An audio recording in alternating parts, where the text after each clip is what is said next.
Programa, Viber to, via Viber, ang ating legal counsel o baliho. Ito ni very important witness na ipe-present ng prosecution dito sa impeachment complaint laban kay VP Sara. Walang iba, kundi ito ang legal counsel ni Ramil Madriaga. Makakausap natin si Attorney Raymond Palan. Attorney Raymond, si Danny Buenafeo sa programang Kabayan. Good morning, Danny, at sa mga nakikinig sa'yo. Thank you for having me. Okay, maraming salamat. Okay naman ang signal natin, no? Attorney Raymond? Okay naman po. Okay naman, Okay naman po. So, bali, narinig kita in one of those mga podcasts at binabanggit mo nga na the other day, di ba, tumanggap na nga ng threat o talagang mukha ng confrontation sa loob ng selda, di ba? Nung isang inmate na hindi niya kilala ni Ramil Madriaga. For now ba? Tama po. Oo. For now ba gumawa na ba kayo ng representation na somehow bigyan siya ng additional o paano ba? Mag-isa na siya sa selda ngayon. Anong kalagayan ngayon ni Ramil? Ang una po namin ginawa nung malaman namin yung insidente ng March 3 ng hapon. March 4 ng umaga po, mga tanghali, sumulat na kami sa NBI. And mabilis naman pong umaksyon ng NBI at nagpadala sila ng mga investigador doon sa Annex 2 para ma-view yung CCTV, ma-interview yung naka-witness doon sa pangyayari na magpapatunay na talagang may komprontasyon at hinarang si Ramil ng isang malaking lalaki doon.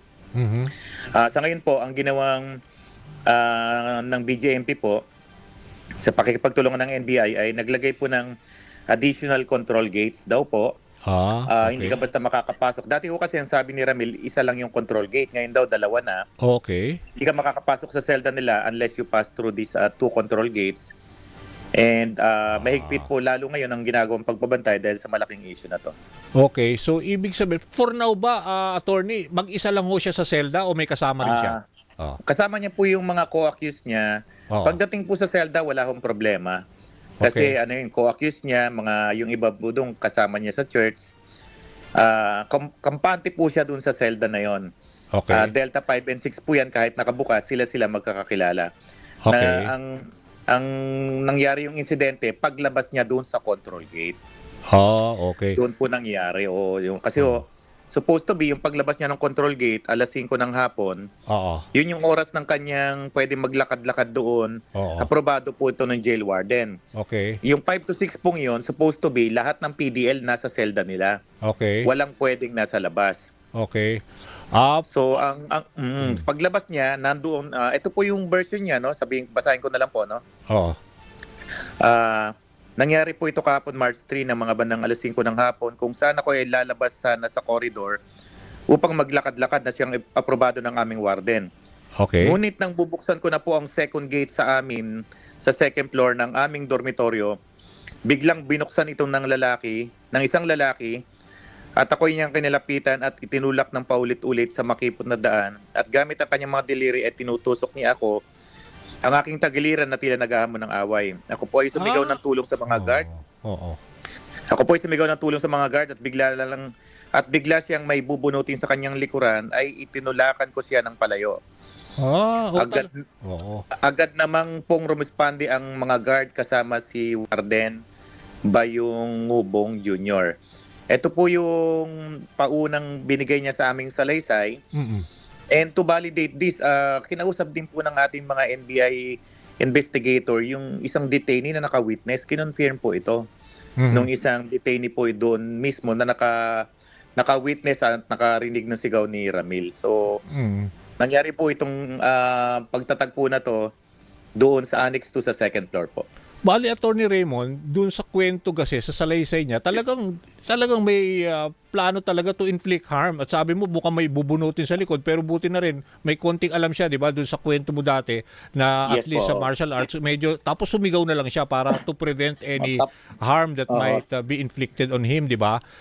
Nung makita po nung detainee na parating na yung jail guard at sila warden, bigla po nagtatakbo itong detainee ito papunta sa selda niya. So, ang nagtataka kami, hindi dapat nasa labas yung taong yun. Pero, anong ginagawa niya roon mismo sa selda? So, ang pakiwari namin, talagang inaabangan niya si Ramil doon. Pero doon sa investigasyon, di ba, hiningi yung tulong ng NBI, hindi ba na-identify ito na ano at saka kung ano yung purpose, bakit niya let's say tinulak at 'di ba somehow merong pagbabanta. Baka Ang ginawa, napaka-obvious dun sa kwento niya sa salaysay niya. Oh. ang nalaman ko lang po dahil hindi po ko yung umattend sa investigation kundi yung isang kasamahan ko. In-interview si Ramil, ginuna ng salaysay, at binigyan siya ng pictures ng mga detainee na 10 tao. Oh. At in-identify niya doon sa 10 photo na yon kung sino talaga yung lumapit sa kanya. So na-identify at gumawa. niya. Na-identify po pero hindi na ho ata ito inimbestigahan. Ang ginawa ng BJMP, yung taong yon kasama lahat ng kasama sa selda nilipat daw ho sa ibang floor.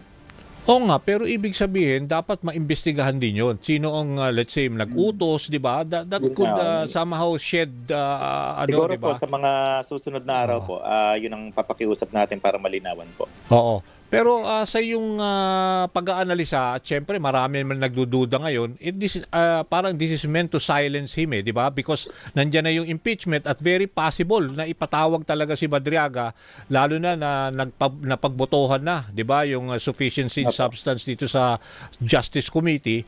So, parang mukhang tiyak na mag-a-appear siya. Ano ang parang tingin mo, gaano kalaki ang magiging testimonya nito para dyan sa ginagawang impeachment complaint kay VP Sara? Marami pong alam yan sa insider po siya. Alam niyo po pag ang witness insider doon, nasa circle ng mga taong involved. Okay. Kahit sira mong credibility niyan, saan ka ba kukuha ng informasyon na sensitibo kundi yung mga tao sa loob, di ko ba? Oo. Sa mga bodyguard, sa mga intel, sa mga asset mo. Yan yung unang pwedeng magkwento kung saan talaga nangyayari, kung ano nangyayari. Diyan ka matakot pag nagsalita yung mga yan kasi lahat ng mga secrets mo alam niyan. So, desidido pong magtestigo yan. Yung mga threats na yan, marami na ho nagparating sa kanya yan since October last year pa, bago pa mag-October last year. Sobrang ingat na yan. May mga offer na, may mga alok na. May mga offer na, may mga bulong na mag-iingat ka, may patong ka sa ulo. Oo. Noon pa naman ho nag-iingat nung bago ko pa nakilala yan, tapos nung October, nung November last year, ngayon lang talaga nagkaroon ng physical na confrontation na gano'n na ka-daring yung approach sa kanya na ang feeling niya talaga may mangyayari na siya noon kaya pumalag po siya at nagsisigaw ng tulong ng gwardiya. Oo. Gusto ko lang ulitin yung nabanggit mo doon sa mga podcast. Sabi mo na hindi 500 million to 1 billion ang offer na wag lang siya mag-testify. He doesn't have to di ba, to recant or whatever. Wag lang siya mag-testify. Tama ba yung reading ko? Ano po yan sa isang phone call yan, may tinawagan si Ramil, no?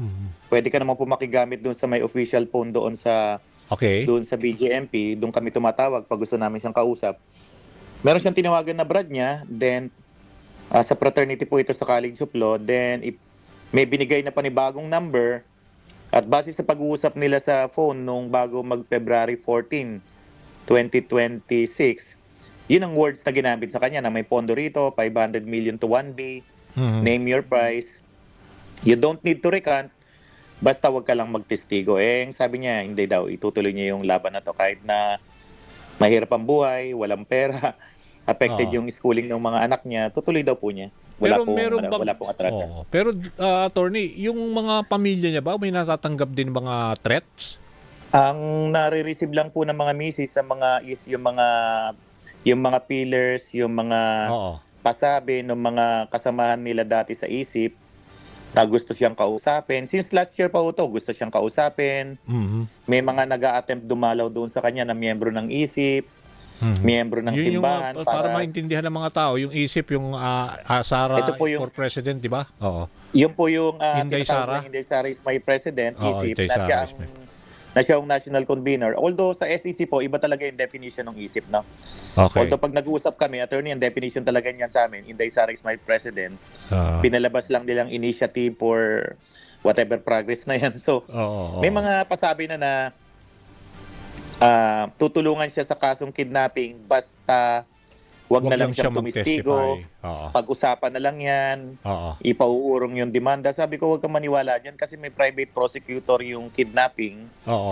Hindi na pwedeng iurong yan. So sabi ko, tuloy-tuloy yan. Lalabanan natin on the merits yan. Kaya niya, pag may nag-attempt sa kanya mag-visit doon, let's say nalaman niyang from ISIP or kung hindi niya kakilala, hindi niya na hinaharap. Pero yung sa wife niya, marami mga pasabi yan. Okay. Ang sagot lang Pero- ng wife niya, hindi ako nakikialam sa problema ng mister ko sa bagay na yan. Ganun Pero po. attorney, meron na bang mga feedback o feelers na ipinarating sa inyo yung let's say kahit na yung Justice Committee, definitely ho ba ihaharap ho siya sa House just in case matuloy na yung Justice Committee hearing? Kasi kung hindi sumagot in 10 days si VP Sara, sabi na ho ni Congresswoman Luistro ng Justice Committee, itutuloy na nila to after the Lenten break yung hearings. Wala ko kaming nare-receive na official communication. No? Wala sa ngayon. Pag may natanggap po yan, syempre obligado kaming umattend. Willing naman siya, di ba? Obligado po. Willing naman siya. Willing po yan. Halimbawa, ipatawag po siya ng committee Oo. to expound, to explain yung affidavit niya. Anytime po siya, willing pong pumunta yan. Pero after nung incident nung March 3, yung doon sa isang inmate na supposedly parang gusto mag-inflict ng harm sa kanya, hindi na ba kayo nakabisita doon sa sa Bikutan? Nung March 3 po nangyari yon, March 4 ng gabi, mga 9:30 p.m.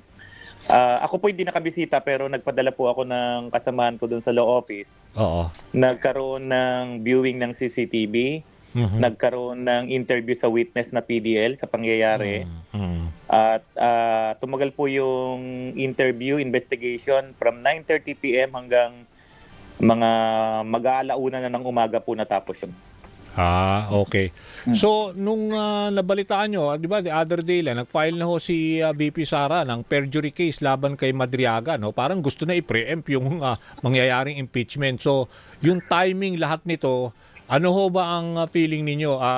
So, anong sinabi ho ng inyong kliyente tungkol dito? Yung perjury? Actually, bago po yung perjury, Oo. dinimanda na ho kami ng dinimanda na ho kami ng cyber libel sa Davao ni Colonel La Chica. So pending preliminary investigation 'yon. Yang perjury na yan, pangalawang legal moves na yan against Ramil Madriaga. So welcome po sa amin yung perjury na yan kasi lalong paninindigan, lalo naming liliwanagin yung issue ng confidential funds na yan. At iba pang mga related topics na yan na magpapatunay na talagang magkakilala sila ni VP Sara at ng mga security officer. May mga ebidensya na po kaming hawak na magpapatunay ng kanilang connection sa isa't isa. So yung kanilang mga certification na hindi kilala, hindi connected, kaya ho namin sagutin yan. So para lang dun sa mga hindi masyado nakakaalam ng kaso ni Ramil Madriaga, siguro attorney, sabihin nyo na rin kasi ito nga yung pinapabulaanan ho ng kampo ho ni VP Sara na hindi niya kilala. 'Di ba? At yung pala ang binabanggit nyo kasi insider yan sa Duterte camp, panahon pa ng tatay niya. So how close talaga si Madriaga noon? At saka yung binabanggit nyo ho na yung money when they run is pogo money at saka drug money, tama ho ba? Malinaw ho yung salaysay ni Ramil dyan na siya ang napag-uutusan na mag-pick up ng pera sa iba't ibang location. Ano to, yung mga DepEd Chinese. pa siya? DepEd?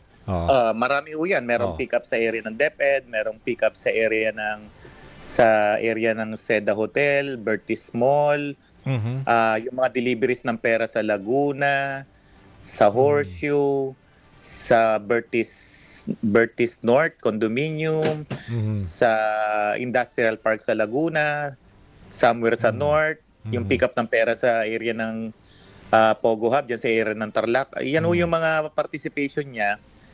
At linawin ko lang, hindi lang siya ang nag-iisa pag nagpipick up ng pera. Meron ho siyang mga kasamahan. May mga witness na magpapatunay na talagang... Magko-corroborate to. Ito mga witnesses na pwede kayong i-present, hindi lang yan. siya. It's not only his own words. Ganon. Kasi ho yan, pag lumalakad yan, ang sabi niya, minsan 2-3 kotse sila. So, Magdi-deliver? may isang- Di-deliver ng pera? You mean?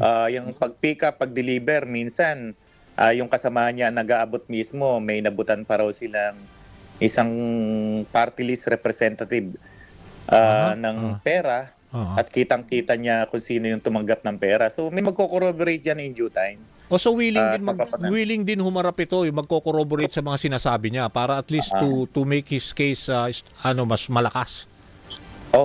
Yes, siyempre kinakausap namin kasi gusto namin talagang voluntaryo magbigay ng salaysay. Ayaw naman natin pilitin ng tao at pangakuan dahil ayaw nila magkaaway-away sila. Sabi niya, attorney, in due time, mako-convince mo rin yan to corroborate yung sinasabi ko mga pick-up and deliveries na yan. Pero ito mga to ba, mga purely civilians o may mga hawak na mga pwesto sa gobyerno? Mga civilian lang po. mga civilian na magko-corroborate sa sinasabi niya yung mga delivery, pick-up ng mga pera.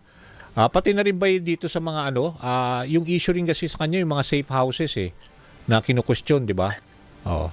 Yung sa safe houses po, wala kaming napag-usapan yan yung kung nagre-renta sila ng safe house. Oo, Wala part of ho the siyang confidential binabanggit daw yan. niya, di ba? Yun ang sabi. In fact, nung tinanong ko siya na Ah. meron ka bang idea dito sa mga Mary Grace Piato, sagot niya, wala akong alam dyan. Wala akong alam dyan. Kasi sabi niya is that pagkabigay ng pera doon sa isang security officer, inabot sa kanya, and then dineliver niya rin per instruction ni BP Sara.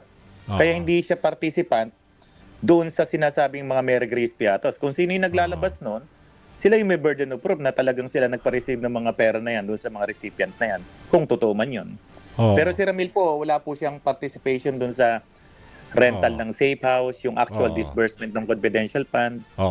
Wala po siyang knowledge doon. So, anong nangyari, nagkaroon sila ng fallout dahil kinasuhan siya ng kidnapping ni di ba, ni spokesperson na Harry Roque na supposedly yung case dito sa land grabbing allegedly tapos naging kidnap. Yan ang pinagsimulan nung nakialam si Ramil na tulungan yung mga farmers. Nag-file sila ng kaso sa Ombudsman versus Attorney Roque. And several officials saan about lugar? land grabbing. Saan lugar? I think Maribeles, Bataan. Bataan. Tinulungan niya yung mag-file. Ang binaga nila si Attorney Harry Roque. Doon na nagsimula yung problema niya. Hanggang in-implicate na sa kidnapping. Linawin ko lang, yung kidnapping na yan, ongoing na yung case na yan versus Rosendo Madriaga. Ang sabi nga ni Ramil, attorney, umattend pa ako ng hearing sa court, nanonood ako ng hearing na yan.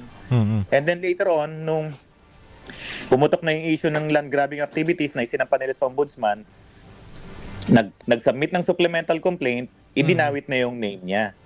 Kaya inamend lang yung information at idinagdag yung pangalan niya. I think after 1 year na nag-hearing yung kidnapping versus Rosendo, because of the supplemental affidavit, nagkaroon ng amended information, doon lang siya dinawit sa kidnapping. Hindi po to yung kwento na after ng kidnapping nahuli siya. Hindi ho. After na to na after 1 through year? a supplemental complaint lang, idinawit na siya. Yun ang nangyari po dyan. I see.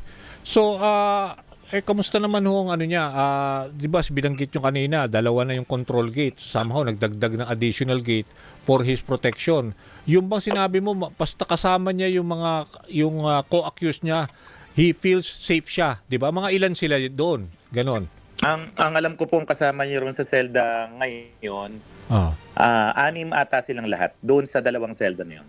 Basta kung yun lang mga kasama niya, tingin niya secured siya. Ganon. Oo, kahit na, sabi ko nga, meron bang access yun nasa sa Delta 5 papunta sa 6 and reverse?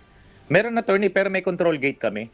So, ang pakiusap ko sa'yo, makiusap ka sa jail management na huwag nang dagdagan yung detainee dun sa Delta 5 and 6. So, para hindi naman sila dinadagdagan, ngayon, dinagdagan pa ng control gate para hindi ka basta makapasok doon sa area nila Ramil po.